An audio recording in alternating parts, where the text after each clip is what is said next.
Respected teachers, respected viewers, and my dear friends, welcome back. আশা কৰিছোঁ আপোনালোকে ভালে আছে। My dear friends and respected viewers, good news. কি good news আহিল? Good নিউজটো দিছে অসমৰ মুখ্যমন্ত্ৰী ডক্টৰ হিমন্ত বিশ্ব শৰ্মা ছাৰে। ৰাজ্যৰ কৰ্মচাৰীলৈ ভাল খবৰ। ষ্টেট গভৰ্ণমেণ্ট এমপ্লয়ীৰ কাৰণে ভাল খবৰ। কি ক'লে মুখ্যমন্ত্ৰী আজিৰ ভিডিঅ'ত আলোচনা কৰিম আৰু লগতে তেখেতে কি কৈছে সেইটো আপোনালোকক শুনাম। গতিকে ভিডিঅ'টো শেষলৈকে চাব। And one request to you, চেনেলত নতুন হ'লে ছাবস্ক্ৰাইব কৰি দিব। মই এনেকুৱা গভ ইনফৰমেশ্যন ভিডিঅ' লগতে এক্সাম প্ৰিপাৰেশ্যন ভিডিঅ' বনাই থাকোঁ। So' let's start the friends. ৰাজ্যৰ কৰ্মচাৰীৰ বাবে বা state government employee, all kinds of employee, মানে খালি অকল যে টিচাৰ এনেকুৱা নহয়। বেচিকেলি মই টিচাৰৰ ওপৰত ভিডিঅ' কৰোৱাৰ বাবে টিচাৰৰ কথাটো মেনশ্যন কৰিছোঁ। বাকী অন্যান্য কৰ্মচাৰী যিমান এমপ্লয়ী আছে আণ্ডাৰ ষ্টেট গভৰ্ণমেণ্ট, মানে অসমৰ চৰকাৰৰ আণ্ডাৰত যিমান কৰ্মচাৰী আছে প্ৰত্যেকৰ কাৰণে এটা ইঞ্চুৰেঞ্চ পলিচি কৰিব গভৰ্ণমেণ্টে। ইঞ্চুৰেঞ্চ পলিচি কৰিব যদি এনে প্ৰাকৃতিকভাৱে মৃত্যু হয় তথাপি 10 লাখলৈকে পাব এককালীন সুবিধা। আৰু যদি দুৰ্ঘটনা হয়, এক্সিডেণ্ট হয়, তেতিয়াহ'লে পাব 1 কোটিলৈ পাব। যদি পাৰ্চিয়েল ডিজিজ হয়, তাৰমানে যদি মানুহটো পংগু হৈ যায় তেনেহ'লে এইটো হৈছে 1 crore পাব এইটো, আৰু পাৰ্চিয়েল হ'লে তেনেহ'লে 80 লাখলৈকে পাব। এতিয়া আপোনালোকে সুধিব পাৰে যে ইয়াৰ কাৰণে প্ৰিমিয়াম কিমান দিব লাগিব।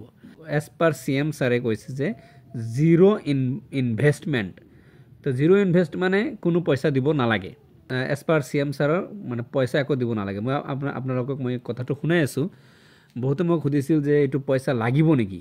নহয়, জিৰ' ইনভেষ্টমেণ্ট। বহুত অৱশ্যে কৈছিল যে পইচা লাগিবও পাৰে, কিন্তু একচুৱেলি জিৰ' ইনভেষ্টমেণ্ট ছাৰে কৈছে যে জিৰ' ইনভেষ্টমেণ্ট, কোনো ধৰণৰ প্ৰিমিয়াম ইয়াতে জমা দিব নালাগে। ছাৰৰ কথাটো শুনি লওঁ, তাৰপিছত আকৌ আলোচনা কৰি আছোঁ। ৰাজ্যৰ কৰ্মচাৰী সকলোলৈকে জিৰ' কষ্ট অৰ্থাৎ কোনো প্ৰিমিয়াম নিদিয়াকৈ কেইটামান ইঞ্চুৰেঞ্চ সেৱা আগবঢ়াম বুলি আমি প্ৰতিশ্ৰুতি দিছিলোঁ।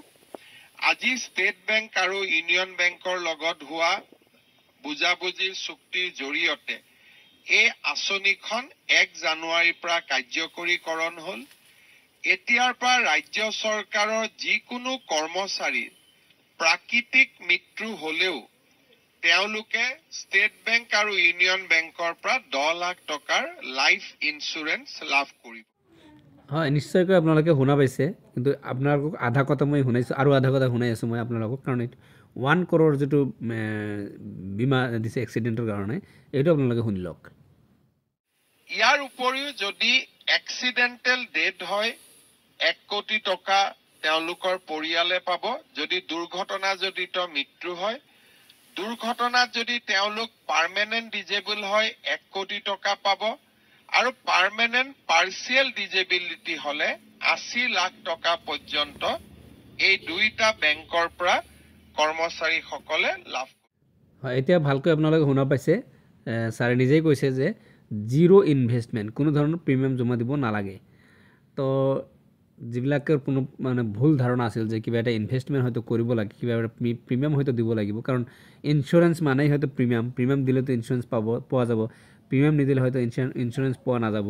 কিন্তু প্ৰিমিয়ামটো হয়তো গভৰ্ণমেণ্টৰ ফালৰ পৰা দিয়া হ'ব, গভৰ্ণমেণ্টেই হয়তো দিব, এমপ্লয়ীজনে হয়তো দিব নালাগে। যেনেকুৱা NPSত গভৰ্ণমেণ্টে এটা শ্বেয়াৰ দি আছে, এটা ভাল খবৰ। কাৰণ এক্সিডেণ্টৰ কথা ক'ব নোৱাৰোঁ, কেতিয়াবা কাৰ লগত দুৰ্ঘটনা হৈ যায়। আপোনালোকে ইতিমধ্যে বহুতো দেখিছে যে অফিচলৈ যাওঁতে বা স্কুললৈ যাওঁতে হঠাৎ কৰি এক্সিডেণ্ট হৈ তাৰ মৃত্যুবৰণ কৰিছে। এইটো অৱশ্যে চবেই আমি কামনা নকৰোঁ, তথাপি এইটো যাৰ কপালত আছে, ভাগ্যত আছে, হৈয়ে যায়।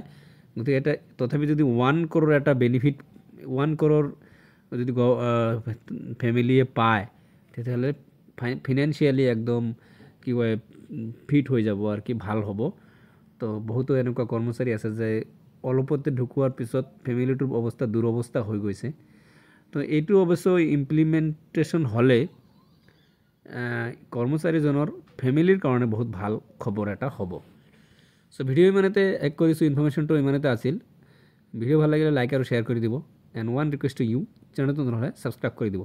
মই এনেকৈ ধৰণৰ গভ ইনফৰমেশ্যন ভিডিঅ' বনাই থাকোঁ। So' thank you so' much.